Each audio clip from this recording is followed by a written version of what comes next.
You know, if we just take a second and focus on all our blessings, we'll see life in an entirely different way. And that's exactly what I felt these past few days making this video.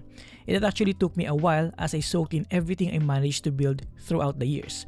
And it's super easy to see past through our blessings with how tough life is recently. But yeah, you just gotta find something you're thankful for every single day. With that said, let me share with you my long overdue setup tour video. Let's get into it. By the way, I'll try to put all the relevant links to all the products that I'll mention in this video for you guys. So make sure to check my Linktree page, link in the description. Now, one of the pain points of my setup is this bulky softbox right behind our main door. So I decided to replace that with the Amaran Verge Max, which is significantly more convenient with a super thin footprint, accessible control knobs in display in front, partnered with an included desk mount and adjustable arm. And it also has a mobile app to boot. I was able to take back a lot of space while still getting that soft lighting for my on-camera recordings. This is definitely one of the highlights of my setup revamp. I'm planning on making a dedicated video for this, so make sure to subscribe if you're interested. With that said, starting from the left side, I have a few pairs of shoes here at the bottom on an IKEA Lerberg Shelf, which I've had for more than 5 years now. Then I have a couple of backup storage devices. I have the Synology DS925 Plus NAS for my active files, and the Mediasonic Pro Box 4-bay hard drive enclosure as my cold storage, both of which I have had for more than 4 years already.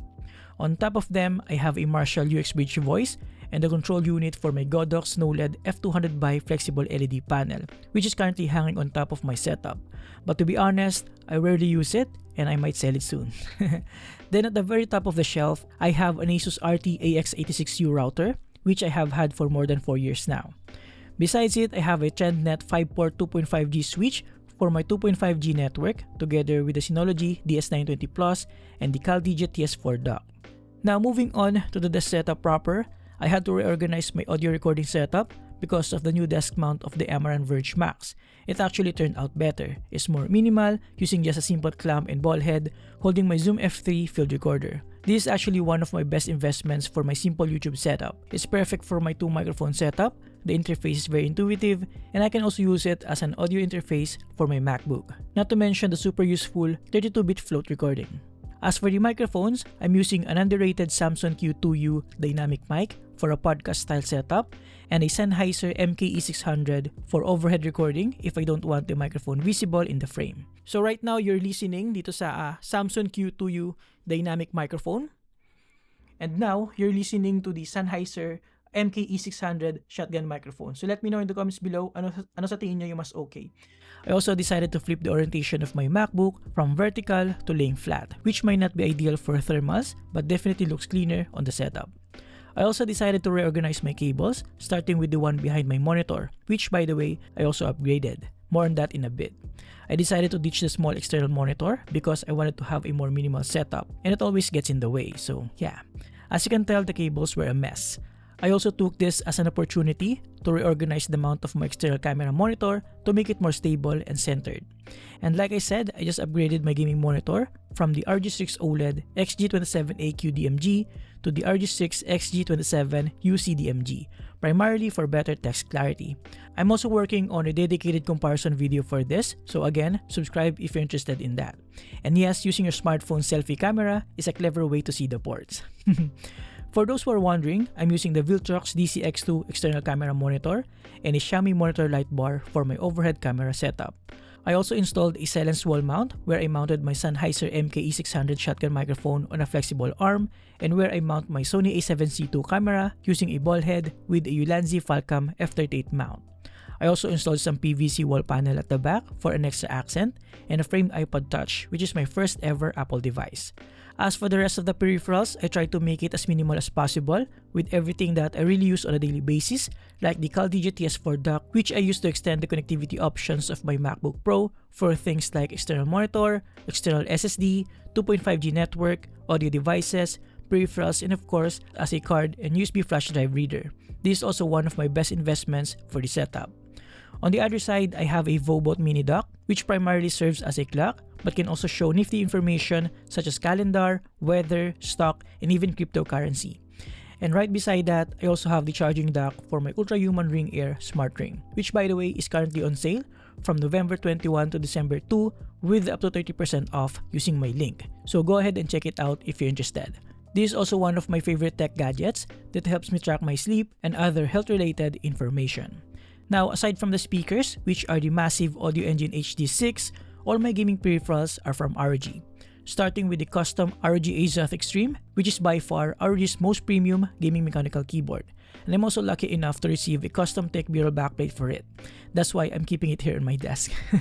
And for the longest time, I've been asking ROG to release a small gaming mouse for us with smaller hands, which they finally did with the ROG Harpe Ace Mini, and I'm not planning on replacing this anytime soon. Now, to be honest, I've never been a fan of ROG gaming headphones. The older models are often heavy, bulky, and prone to hinge durability issues until they released the ROG Delta II, which now features a lighter, more flexible and durable build, and is also very comfortable with thick breathable cushions, not to mention a quite outstanding microphone quality as well.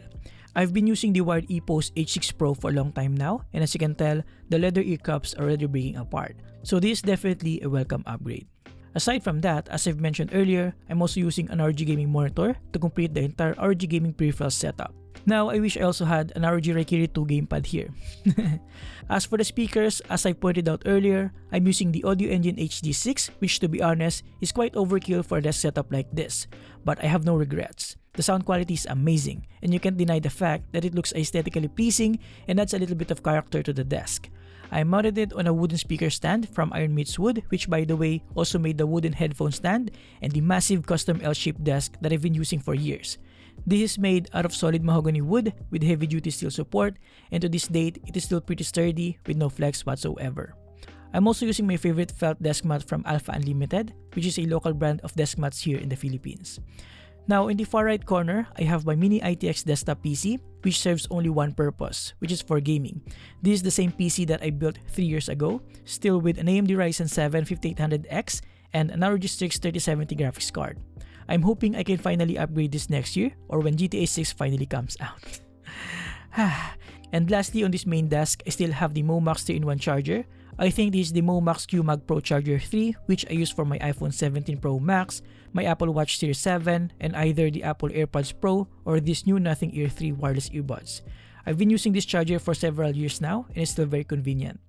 Now, aside from the main peripherals on the desk, I also have a few new gadgets that I want to feature from CMF and Nothing, starting with the CMF Headphones Pro. What I like about this, aside from the fact that it looks quite trendy with interchangeable ear cushions and a variety of color options, is that it has a ton of physical intuitive controls with a slider to control either the bass or treble, a roller for adjusting volume or control playback, and a customizable launch button for things like ChatGPT, spatial audio, or for recording voice notes. It also has a good battery life of up to 100 hours and pretty decent sound quality for only 5,699 Philippine pesos. And if headphones aren't your thing, you can also consider the new Nothing Ear 3. And what I like about this, aside from the unique aesthetically appealing design, good sound quality with active noise cancellation, is the new Super Mic feature. And instead of describing it to you, here's a quick demo. So what I like about the Nothing Ear 3 is that it has a nifty feature called Super Mic, wherein you can take advantage of the microphone inside the charging case of the Nothing Ear 3. So let's go ahead and test it out. So this is with the built-in microphone on the Nothing Ear 3. Microphone test 1, 2, 3. Microphone test 1, 2, 3. And now this is with the Super Mic feature of the Nothing Ear 3 with the microphone on the charging case. Microphone test 1, 2, 3. 1, 2, 3. Now just with the ambient sound with the air purifier at max level. Super Mic off, Super Mic on. And lastly, I also have here the latest CMF Watch 3 Pro. And what I like about this is its 1.43-inch AMOLED display and how fluid the user interface is. The design is also quite nice with a rather circular form factor made mostly out of aluminum. And of course, the outstanding battery life as well, up to 13 days on a single charge. Oh, by the way, I'm also currently reviewing the Nothing Phone 3A Lite, which is Nothing's cheapest smartphone by far. And I think it has its own appeal given the more affordable price point and a great entryway to the Nothing ecosystem. So again, subscribe if you're interested in that. Now moving on towards the right side of the L-shaped desk, I have a small Paludarium setup here, which to be honest, has seen better days. But yeah, I use it to relax and chill for moments where I feel stressed and overwhelmed. Above it, I have a newer LED panel that adds supplemental light for my overhead camera setup. I also installed some fluted panels on the side of the wall with the warm LED strip for additional accent. Then I have this open desk space with another newer LED panel for shooting b-rolls, unboxings, and other stuff for a cleaner look. And then at the end of it is my wife's aquarium, which also has seen better days. Below this longer desk, I just have some cheap drawers to tuck things away and the robot vacuum named Ben.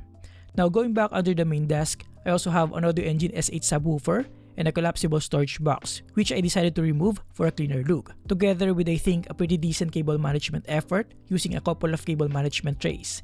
And yes, I also have an APC UPS for my storage devices, PC, and monitor.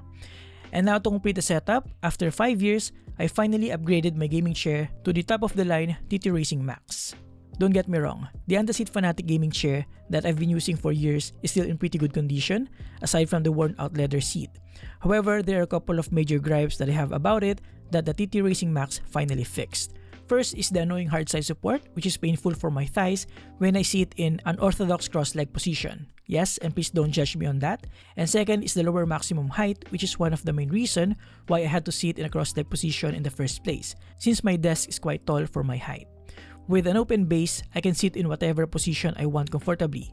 I can sit with my legs open, cross-legged, or whatever I see fit, depending on my mood. I'm also not missing out on all the features of my old Antasit gaming chair because they are pretty much identical in terms of features, albeit the Antasit is noticeably larger, which also has its own pros and cons. But I'm okay with the smaller size of the TTRacing Maxx. It still provides that comfort while maintaining a smaller footprint here in my studio. I'm also going to make a dedicated video on this, so again, you know the drill. Overall, I think my setup is in its final form, at least for now. Everything has a purpose while keeping it to a minimum. I've been using this setup actually for at least a couple of years now with just minor tweaks here and there. If there's anything that I want to possibly change in the future, it would probably involve a smaller speaker setup with an ultra-wide OLED monitor. But for now, I'm super satisfied with this. Let me know in the comments below what you think, and let me also take this opportunity to say thank you for all your support and for the brands that keep on supporting me and my channel throughout the years. You guys are awesome. Again, I'll put my Linktree page in the description for you to check out. Thank you for watching and see you next time. Have a great day guys. You're awesome. Love you.